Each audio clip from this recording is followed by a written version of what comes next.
Hola amigos de YouTube, sean bienvenidos al canal de Código Nodos y VFX. Yo soy Andrés, desarrollador de videojuegos indie, y bienvenidos a un nuevo video de la serie de C++ avanzado. Recordemos que en esta serie miramos las características más avanzadas que posee el lenguaje de programación de C++ y las nuevas características que están por venir y las que ya han llegado al estándar. En este video vamos a ver un tema bastante interesante que son las tuplas dentro de C++, y vamos a ver cómo podemos usar estas tuplas a través de un ejemplo bastante sencillo. Y vamos a ver cómo nos van a poder ayudar estas en la corrección de un pequeño problema de diseño que tenemos en el desarrollo de esta librería de videojuegos. Pero bien, antes de pasar a revisar lo que son las tuplas en C++, me gustaría recordarles que si desean apoyar al canal de Código Nodos y VFX y al canal de Andrés Senpai de forma más directa, pueden hacerlo esta vez de dos formas, a partir de la página Buy Me a Coffee y también a partir del Patreon oficial del canal. Dentro de ese Patreon hay una serie de suscripciones y la ventaja más común, la ventaja común entre todas las suscripciones que existen, que de momento son tres, es el hecho de que el nombre de ustedes van a poder aparecer en los créditos de los próximos videos. Esa es la más sencilla de todas, la ventaja o la suscripción más básica de todas, esa sería la palabra. Hay otra suscripción que es la suscripción intermedia, que de momento simplemente se llama Silver, la cual, aparte de que el nombre de ustedes pueda aparecer en los créditos, les va a permitir a ustedes poder acceder de forma anticipada a los videos del curso de Unreal Engine 5 con C++, de forma muy anticipada, ya que esa serie se va a retomar a partir del próximo año, a partir del año 2025, no estoy seguro si en enero o en febrero de ese año, pero bien, esa serie se retomaría en ese año. Pero si ustedes ya desean ir viendo los videos que se van a ir subiendo poco a poco a la página de Patreon, pues pueden hacerlo a través de ese nivel de suscripción. Y el último nivel de suscripción, en este caso, aparte de aparecer en los créditos, poder ver los videos de formas anticipadas, van a poder acceder al proyecto en sí del curso en Unreal Engine 5 con C++.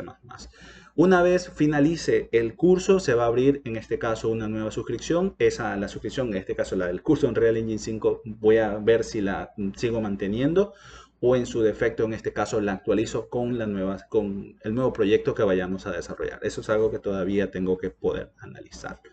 Así que estas son las suscripciones que están disponibles de momento en la página de Patreon. Si ustedes me pueden apoyar de forma directa, pues les agradecería un montón, porque de esa forma es como yo voy a seguir manteniendo ambos canales. Así que los links están en la descripción de este video y en la descripción del canal en sí. Y bien, vamos a revisar lo que son las tuplas. Pero antes de pasar a revisar las tuplas, vamos a revisar en este caso nuestra clase entidad. Bueno, nuestra clase o nuestra estructura entity. En C++, las estructuras y las clases nos sirven para exactamente lo mismo, para definir tipos del usuario, para los tipos definidos por el usuario. La principal diferencia entre struct y class es que las estructuras, por defecto, todos sus campos son públicos, sus funciones, sus atributos, todo es público. Mientras que en las clases, por defecto, pues todo es privado, siempre y cuando no hagamos uso de los especificadores de acceso. Si hacemos uso como public, protected y private, pues ya cambia un poco más el esquema, pero por defecto todo en los struct es público, todo en las clases son privadas o es privado. Entonces, aquí tenemos una clase que tiene esta serie de atributos. Esto quiere decir que cada vez que nosotros creemos un objeto utilizando esta clase, mi objeto se va a crear con todos estos atributos en sí, con un nombre y con tres punteros hacia los diferentes componentes que podría llegar a tener. Nosotros ya la estuvimos haciendo uso de esto. Creamos en este caso un player que tiene un nombre y aparte de eso está usando los tres componentes.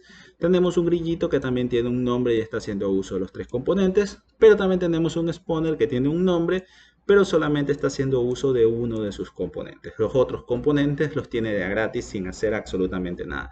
Y por lo menos para este juego, para el juego que se vaya a desarrollar en este caso, pues que un spawner tenga render o tenga vida, pues no tiene mucho sentido en este proyecto en sí. Esto depende mucho, porque puede darse el caso que en ciertos juegos, pues sí tenga sentido tu spawner tenga render y tenga vida, pero por el momento aquí, para nada, no tiene sentido. Entonces, en el caso de esta entidad, pues estoy desperdiciando memoria. Si bien es cierto, es una sola entidad, no hay mucho inconveniente, pero yo creo que el juego va a ir creciendo poco a poco y puede darse el caso de que en ciertos momentos en la ejecución de mi juego pues existan cientos de entidades en la escena. Y por lo tanto, y si van a haber entidades que usan un par de componentes y otro no los usa, pues estoy desperdiciando un chorro de memoria, lo cual es bastante ineficiente. Entonces vamos a tener que buscar una solución hacia este problema. Pues bien, existen varias soluciones, pero en este caso les voy a comentar dos. que son las que más he usado y hasta cierto punto son las dos que se suelen usar más. La primera de todas, que vendría a ser la más sencilla de usar, de gestionar en todos los aspectos, es que en lugar de, por ejemplo, tener por separado los tres punteros, esto, en lugar de tener tres punteros, pues tenga un solo contenedor de punteros hacia los componentes. Eso quiere decir que los componentes se crearán en alguna parte de la memoria y almacenaré esa dirección de memoria dentro del contenedor. Entonces, esa es una de las soluciones más normales, es una de las más usadas hasta cierto punto, la de tener un contenedor de punteros a componentes. Es complicado poder tener un contenedor de objetos componentes. Es muy complicado porque por lo general todos los componentes van a tener un tamaño diferente en memoria. Si bien es cierto, sí hay formas de poder almacenarlos, pero ya son técnicas bastante más avanzadas que iremos viendo poco a poco. Pero lo más normal es tener punteros, porque todos los punteros tienen un tamaño de 16 bytes en memoria, de 8 bytes, perdón, en memoria en este caso. Es el tamaño mínimo que puede llegar a tener un puntero. Dependiendo de la arquitectura, como esta es arquitectura de 64, el tamaño mínimo van a ser 8 bytes. Entonces, los punteros todos tienen el mismo tamaño, o deberían tener casi todos el mismo tamaño en esta arquitectura. Entonces, sí es factible poder guardarlo dentro de un contenedor de forma muy sencilla. Y aparte que puedo convertirlos de un mismo tipo. Entonces, esto tiene sus ventajas y tiene sus desventajas. Al tenerlo en un contenedor, los contenedores normalmente tienden a crecer su tamaño en ejecución. Hay contenedores que en compilación, pues, o sea, su tamaño está definido en compilación y no pueden crecer más. Pero lo más normal es que los contenedores, por lo menos el vector o los mapas o las listas o lo que sea, son contenedores que normalmente van a ir creciendo poco a poco durante la ejecución. O sea, van a ir creciendo o pueden ir decreciendo en ejecución. Entonces, hay ocasiones en que mi entidad va a poder tener 10 componentes, en otra ocasión va a tener 2 componentes, en otra ocasión va a tener 20 componentes, etc. O sea, su tamaño va a ir variando. Entonces, yo en este diseño yo podría proporcionar, por ejemplo, dentro de la clase entidad, ciertas funciones como por ejemplo getComponent o addComponent para ir obteniendo o añadiendo componentes o incluso destroyComponent, o sea, diferentes funcionalidades para gestionar ese contenedor. Entonces, este diseño es muy sencillo de poder gestionar. Bueno, muy sencillo entre comillas, obviamente hay que hacer bastantes cositas también, pero es bastante sencillo. Pero una de sus principales desventajas, en este caso, al ser punteros, o sea, tener un contenedor, en este caso de punteros, yo voy a comenzar a dar saltos en la memoria y voy a comenzar a producir lo que se conocen como fallos de caché.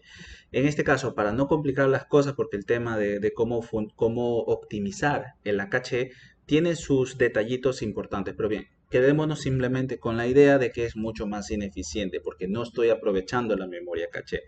Entonces, este es uno de los principales inconvenientes que posee este diseño. Entonces, es bastante sencillo de gestionar, pero para la máquina hasta cierto punto es más pesado, entre comillas, poder procesarlo, o es mucho más ineficiente su procesamiento.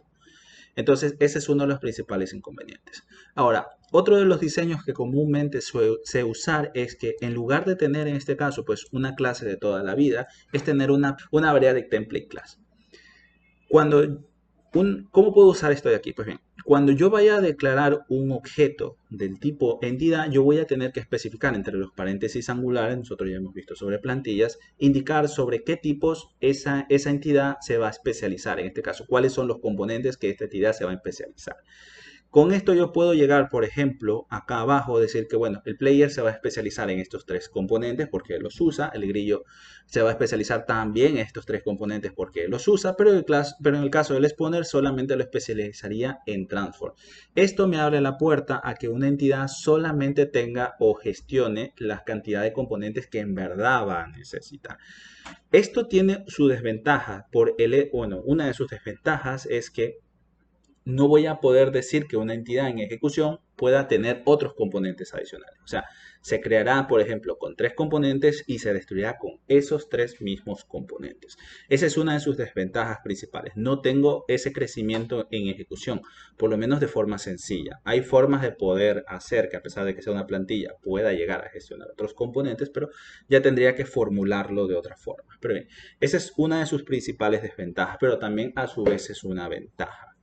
Ahora, otra de las desventajas que tiene este diseño es que cuando yo compile mi proyecto, voy a comenzar a tener muchas clases de entidad, porque cada instanciación de la plantilla variádica entity va a especializarse en diferente cantidad de componentes. Entonces, el principal problema es que voy a tener muchos tipos de entidad dentro de mi proyecto.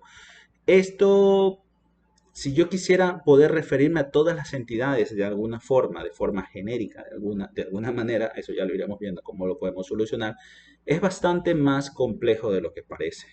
Entonces, esa es otra de sus desventajas. Una de sus principales ventajas es que en este caso podría ya no tendría la necesidad de tener punteros hacia esos componentes. Yo ya podría hacer que esos componentes se instancien como objetos dentro de la entidad.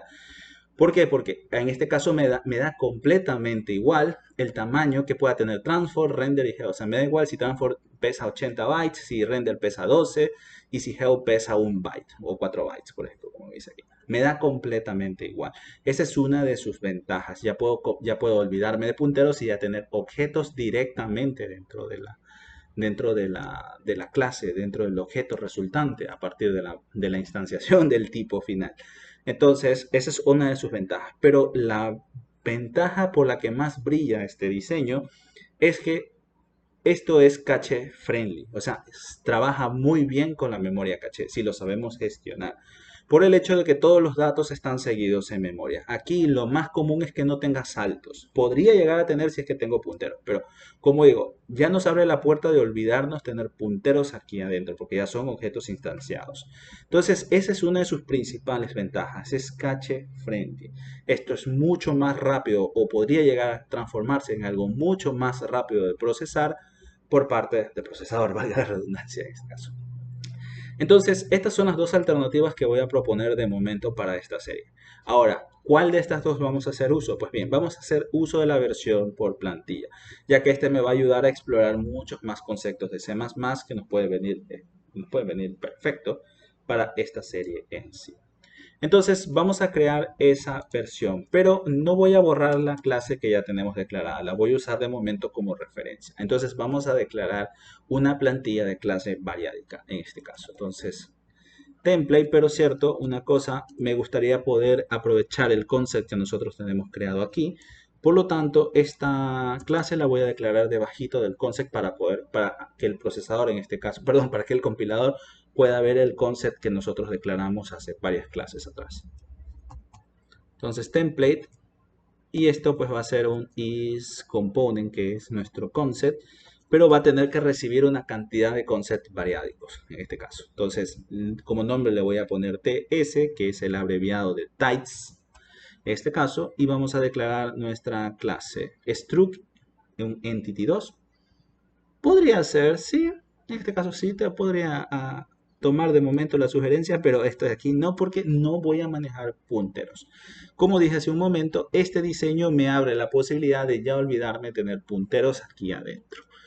Entonces yo voy a necesitar crear un objeto por cada uno de los tipos que a mí me pasen al momento de declarar en este caso, el momento de que yo declare una entidad.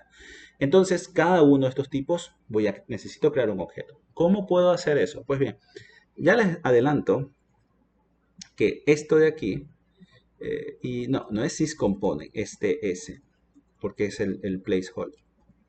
Components. Ya les adelanto, y de hecho que se inicializan por defecto. Ya les adelanto que esto de aquí no es posible de hacer, y vamos a verlo. Intentemos compilar. Esto, el compilador al momento de parsear el código, el primero, como hay plantillas, él tiene que primero hacer una pasada comprobando que la sintaxis en cuestión de plantillas esté correcta, y en este caso me lanza un error. Me está diciendo que TS, el parámetro pack, no puede ser expandido en este contexto, porque la expansión de parámetros tenemos que hacerlos dentro del cuerpo de una función. Aquí no estamos dentro de ningún cuerpo de función, esta es la declaración de nuestra clase. Y es por ese motivo que les dije que esto nosotros no lo podíamos hacer. Entonces, ¿cómo puedo hacer para que por cada tipo que me pasen, crear un objeto? Pues bien, para eso tenemos la clase tupla dentro de C++ y en general, la programación en general. De hecho, el concepto de tuplas yo lo aprendí y lo escuché por primera vez y lo aprendí por primera vez fue en Python. Es bastante común el uso de tuplas. Pues bien, ¿qué es una tupla en pocas palabras? Pues bien, Una tupla es un contenedor hasta cierto punto que contiene datos y esos datos pueden llegar a ser de múltiples tipos. Pueden ser también del mismo tipo, pero crear una tupla de todos los tipos, o sea, de todos los objetos con el mismo tipo no tiene sentido. Por eso mejor utilizo un array. Pero bien, sí lo podría hacer. Pero bien, por lo general los tipos pueden llegar a ser, bueno, perdón, los datos o los objetos que se creen ahí pueden llegar a ser todos de tipos diferentes. Entonces, eso es lo que en esencia y en muy pocas palabras es una tupla. Es un contenedor de objetos que pueden llegar a tener tipos diferentes o múltiples tipos. De hecho, nosotros ya hemos hecho uso de tuplas de forma muy indirecta. ¿Cómo es eso? Pues bien, cuando declaramos una clase. Nosotros cuando normalmente declaramos una clase, aparte de darle el nombre, nosotros definimos atributos. Y muchas veces todos los atributos que llegamos a declarar dentro de una clase la gran mayoría o en la mayoría de casos suelen ser de tipos diferentes. O sea, sigue el concepto de una tupla.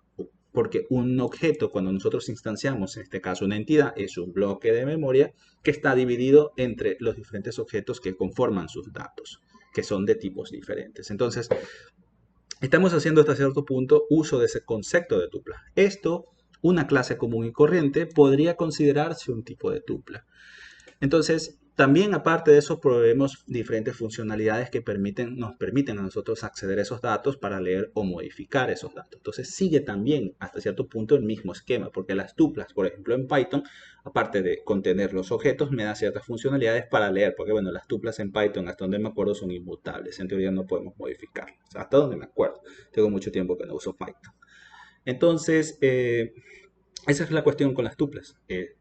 Contengo objetos, tengo funcionalidades que me permiten acceder aquí. Entonces, lo mismo hacemos nosotros con las estructuras. Tenemos objetos, contenemos objetos dentro de un objeto principal llamado entidad que puede estar en alguna parte de nuestro programa y damos diferentes funciones que nos permiten acceder o modificar esos datos en sí. Entonces, como digo, ya hemos estado haciendo uso de tuplas ya hace digamos, de forma muy indirecta hasta cierto punto. Entonces, de hecho, esto que ahorita vamos a resolver también podríamos llegar a hacerlo simplemente con declarando nosotros todas las entidades que vayamos a necesitar, pero por ejemplo puedo tener una entidad con transform y render y que el nombre explícitamente diga entity with transform and render, por ejemplo, o entity with transform, render and help, por ejemplo. Pero eso es muy feo, la verdad, y es muy propenso a errores porque tendríamos que tener una imaginación enorme para poder darle un nombre diferente a cada tipo. Puede ser una alternativa dependiendo del proyecto, pero bien, como digo, es bastante feito, la verdad, y es muy propenso a errores. Ya las tuplas hasta cierto punto hacen parte de ese trabajo porque nos permiten contener objetos y también la librería estándar nos proporciona funciones que nos permiten, como quien dice, acceder a cada uno de los datos internos que nosotros almacenamos dentro de la tupla. Pero bien, entonces para nosotros comenzar a trabajar con tuplas aquí en C++ tenemos que hacer una inclusión, que en este caso es el fichero tuple. Dentro de este fichero pues tenemos la declaración de la clase tupla y las diferentes funciones que nos permiten interactuar con esas tuplas. Entonces para nosotros crear una tupla, de hecho aquí Copilot ya nos lo está recomendando, tendríamos que hacer uso de std tuple. Tuple es una plantilla variádica, o sea, en este caso puede recibir múltiples cantidad de tipos entre los paréntesis angulares, muy similar a lo que nosotros tenemos aquí. De hecho, si nos vamos muy al extremo, ya podríamos incluso hasta olvidarnos de crear nuestras propias clases y usar directamente tuplas, porque como digo, el estándar ya nos proporciona funcionalidades que nos permiten acceder a esos datos. El problema con esto es que tendríamos que trabajar con muchas funciones libres, lo cual tampoco es un problema. En realidad no lo veo como un inconveniente, pero comienza a romper ciertos principios de la programación orientada a objetos como el encapsulamiento, porque en teoría nosotros ahí ya no tendríamos encapsulamiento porque todo vendría a ser público de alguna forma. Entonces, pues como digo, podríamos llevarlo muy al extremo y trabajar todo completamente en tuplas, que lo podría llegar a hacer en este caso. Pero bien, Copilot me está sugiriendo que cree tuplas de punteros compartidos. En este caso yo ya no voy a usar punteros, voy a usar directamente objetos instanciados dentro de algún objeto entity que se especializa en una X cantidad de componentes. Entonces, std tuple, y en este caso voy a decirle que se va a especializar en cada uno de los tipos que me van a pasar aquí como argumentos a mi plantilla. Entonces es ts puntos suspensivos. Y en este caso, pues lo voy a llamar a todos components. En este caso, pues cada uno de esos componentes que me van a llegar los voy a inicializar en este caso por defecto. Entonces ya esta clase tupla se va a encargar de almacenar cada uno de los objetos que cada uno de esos objetos es del tipo que a mí me pasan como argumentos a la plantilla. Entonces, perfecto, con esto ya estoy conteniendo objetos. Entonces, ven, intentemos crear una instancia de este objeto. Entonces, entity2 y vamos a decirle que se especialice en transform, render y geo. Por ejemplo, puede llamarse player 2, que no me gusta mucho el nombre, pero bien, dejémoslo en player 2 de momento. Perfecto, entonces ya con esto hemos instanciado o pretenderíamos instanciar un objeto del tipo de entity2 que está especializado en todos estos tipos de aquí. Perfecto, con esto ya tendríamos la primera parte. Entonces intentemos compilar a ver qué es lo que sucede, a ver si no hemos metido la pata, porque sí le hemos metido. Me está diciendo que esto dice que no tiene un default constructor adecuado, o sea, no existe un constructor por defecto adecuado disponible en este caso. ¿Qué me quiere decir este error? En realidad este error no me quiere decir nada. Pues bien, nosotros estamos intentando instanciar un objeto del tipo entity2 que está especializado en cada uno de estos componentes. Una de las cosas importantes que tenemos que acordarnos es que en C++ las clases, si nosotros no proveemos un constructor, o sea, nosotros no creamos un constructor especial, el compilador lo que va a hacer es generar por defecto el constructor por defecto. Eso es lo que está sucediendo. El compilador está generando el constructor por defecto de esta clase de aquí. Ese constructor por defecto, a su vez, va a tener que llamar a los constructores por defecto de los componentes que yo le estoy indicando, transform, render y geo. Y da la casualidad que transform y render ambos no poseen constructores por defecto. Entonces, para yo poder solucionar este problema, tanto transform como render tendrían que tener, además del constructor con parámetros, un constructor que les permite inicializarse por defecto. Entonces, transform, por ejemplo, lo que me está sugiriendo Copilot en este caso. Que si nosotros hacemos este igual a default cuando declaramos una función, por ejemplo la función constructora, con esto le estamos diciendo al compilador, oye, ¿sabes qué? Genérame el constructor por defecto. Perfecto. Entonces vamos a tener que hacer lo mismo con render. Perfecto, ahí me lo detecta. Y yo ya con esto yo les adelanto que esto sí va a compilar. ¿Por qué? Porque el constructor por defecto de entity2 está haciendo la llamada correcta en los constructores de los otros componentes. Pero ahora ya les adelanto otra cosa, y es que aquí estamos metiendo la pata y bien metida. ¿Por qué? Porque cuando se creen esos objetos, tanto transform como render, van a quedarse estos atributos internos de estos componentes sin inicializar. Y aquí estamos entrando en el maravilloso mundo del comportamiento no definido, lo cual debemos evitarlo a toda costa en C++. ¿Cómo podríamos solucionar esto? Pues como ya tengo un constructor por defecto, proveer en este caso una inicialización por defecto a cada uno de esos campos. Pero aquí viene una cuestión de diseño. Yo quiero que mis componentes, los que tengan constructor con parámetros, se utilice ese constructor, porque mi intención es que esos campos tengan un valor específico, un valor diferente hasta cierto punto, al momento de yo instanciar un objeto de ese tipo.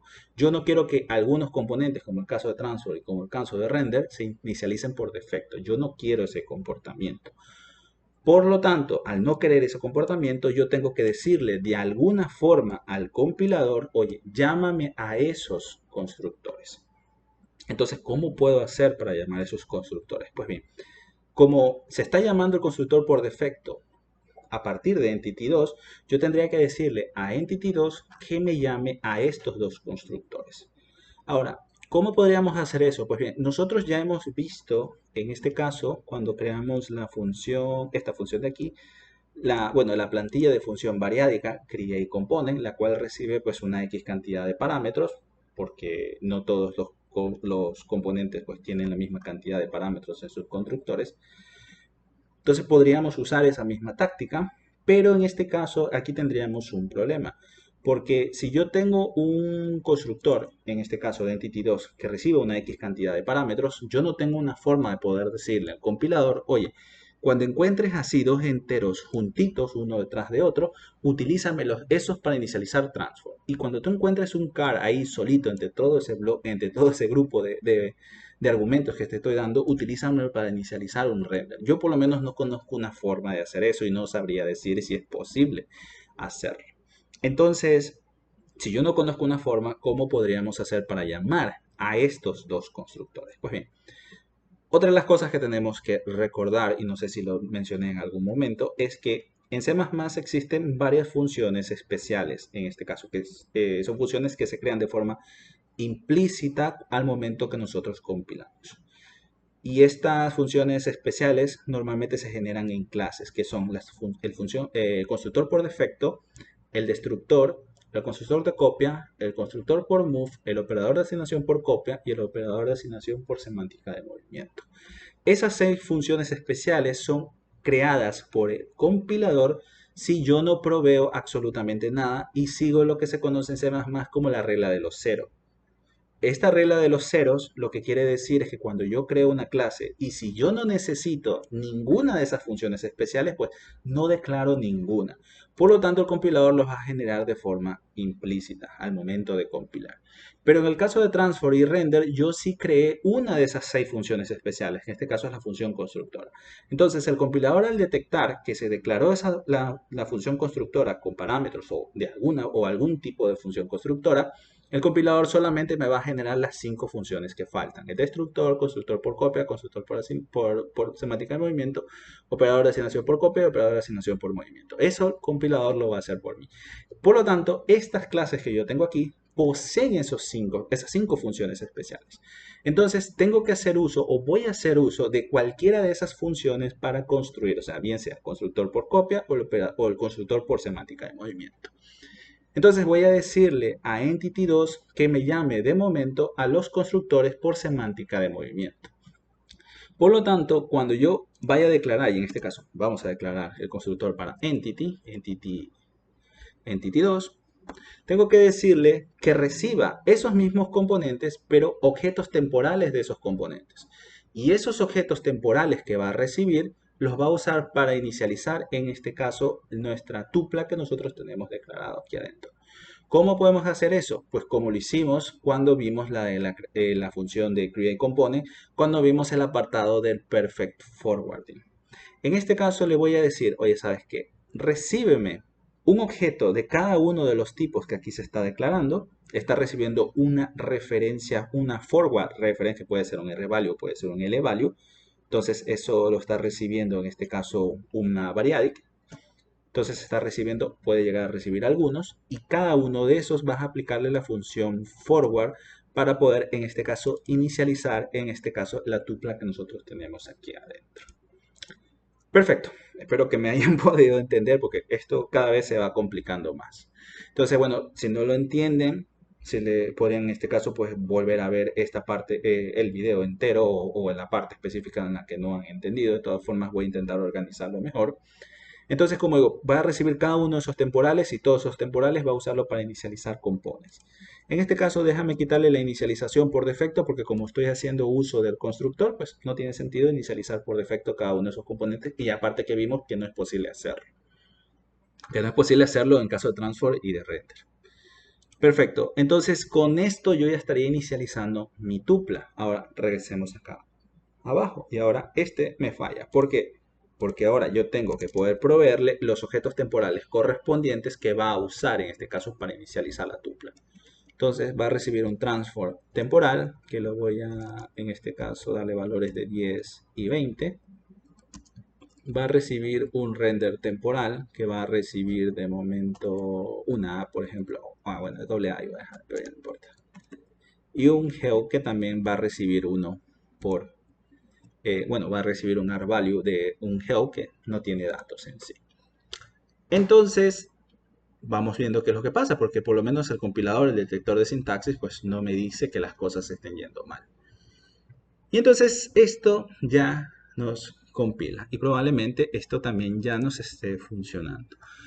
Perfecto, entonces ya podemos inicializar cada uno de los componentes que estamos recibiendo, en este caso a partir de un objeto temporal. La limitación que nos da es el hecho de que estos componentes pues no pueden crearse por defecto. Si los componentes se pudieran crear por defecto, pues no tendríamos que pasar por esto de aquí. Pero yo no quiero eso de ahí, yo quiero que los componentes tengan, se los inicialice con valores específicos. Ya es por mi quisquillez en este caso, en pocas palabras. Perfecto, ahora con esto sería creo que suficiente por la clase, pero vamos a ver en este caso una forma de poder acceder a los datos, porque ya tenemos inicializado el componente, pero necesito comprobar que las cosas estén funcionando. Entonces vamos a ver cómo podemos acceder a uno de sus datos y vamos a acceder en este caso, accedamos a render, por ejemplo. ¿Cómo puedo acceder para acceder a render? Pues bien, como dije hace un momento, la librería estándar en el caso de las tuplas ya nos proporciona funciones que nos permiten acceder a cada uno de los objetos que están almacenados dentro de la tupla. Esa función está dentro del std, en este caso del namespace std, y la función se llama get. Esta es una plantilla de función y nosotros aquí tenemos que especificar a través de un tipo o a través de un número, en este caso que va desde 0 hasta la cantidad de componentes que nosotros tengamos, para poder extraer en este caso el dato que nos interesa. Vamos a usar un tipo y vamos a usar render en este caso. Entonces, entre paréntesis normales tenemos que indicar o pasarle la tupla sobre la cual él va a revisar. Entonces, la tupla se encuentra dentro de player 2. Bueno, no me permite. Ahí, player 2. Punto. Components. Perfecto, punto y coma. Vamos compilando y esta función lo que nos devuelve es una referencia hacia ese objeto. Vamos guardándonos esa referencia de una vez. Auto render component, por ejemplo, igual a lo que me devuelva la función get en este caso. A pesar que aquí me está diciendo algo copilot. Bueno, es que todavía no está detectando que estoy creando la referencia hacia ese tipo. En este caso, perfecto, pero bien, ya las estoy creando. Ahí ya salió el warning hasta cierto punto. Entonces vamos imprimiendo std. Render component sprite, sí, lo que me está recomendando en este caso Copilot. Entonces, compilemos y vamos a ver el resultado, a ver si todo está bien. Entonces, démosle local window debugger. Ok, y aquí me está imprimiendo la A, que es el componente de sprite que yo creé. Vamos a ver si no es paja y démosle unas 3, unas 4 A. Compilemos de vuelta. Bueno, es que esto ya no es un char. En este caso lo está detectando a través de un número muy grande. Pongamos en este caso, no lo sé, una B. Compilemos de vuelta. Perfecto, ahí sí ya lo detectó. Y me está imprimiendo la B. Eso quiere decir que le está extrayendo el objeto correcto, en este caso de la tupla. Otra forma en como nosotros podemos usar esta función get, pero ya es una forma muy fea. Como dije, esto lo podemos usar de dos formas. Lo podemos usar pasándole el nombre de un tipo o podemos pasarle una literal entera, que en este caso a partir del 0. Si nosotros lo hacemos utilizando literal, nosotros tenemos que tomar en consideración el orden en el cual nosotros estamos inicializando la tupla. Si yo paso en este caso el 0, él lo que me estaría devolviendo es el primer tipo que se está usando en este caso como argumento a la plantilla. Como podemos ver aquí me da error porque no tiene un campo sprite porque esto él ya lo está reconociendo como un transform. Si yo quiero acceder a render yo tendría que usar el 1 en este caso. Y como podemos ver esto ya funciona.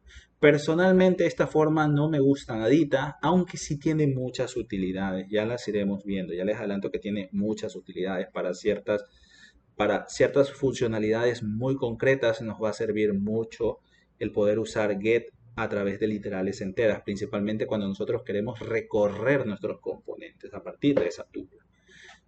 Entonces ya las iremos viendo poco a poco. Entonces, si nosotros compilamos, esto debería generarnos el mismo comportamiento.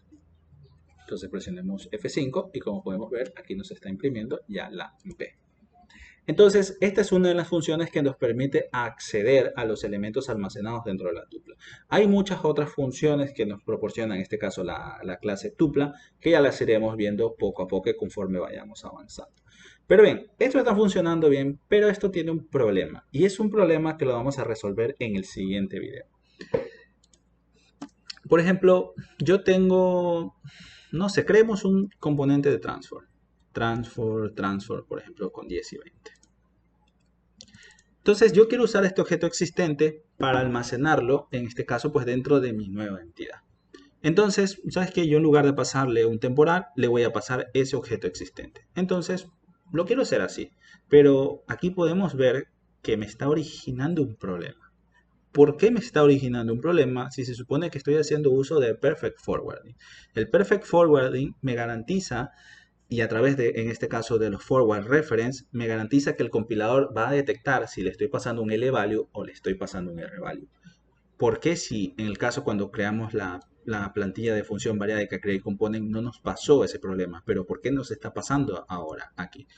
Pues bien, puede ser, digas, bueno, sabes que no, es pronto la sintaxis, el detector de sintaxis que se está equivocando, pero incluso ni el detector de sintaxis ni el compilador se está equivocando. Sabes que tú puedes decir, no, puede ser paja de Visual Studio porque es una cagada, mejor es SC, no lo sé. Entonces, vamos abriendo Compiler Explorer, por ejemplo, y vamos pegando el código ahí. Esperemos un ratito. Control B, en este caso. No, control A y control B. Ahí sería. Y aquí también falla. Vamos a ver qué nos dice aquí. Si algo nos dice, bueno, estábamos usando CLAN. Tú puedes decir, no, CLAN es peor, ¿no? Usemos SC, pero CLAN no me gusta. De hecho, a mí me gusta más CLAN que SC, pero bien. SC 14.2, que creo que ya es la última. Y tampoco compila.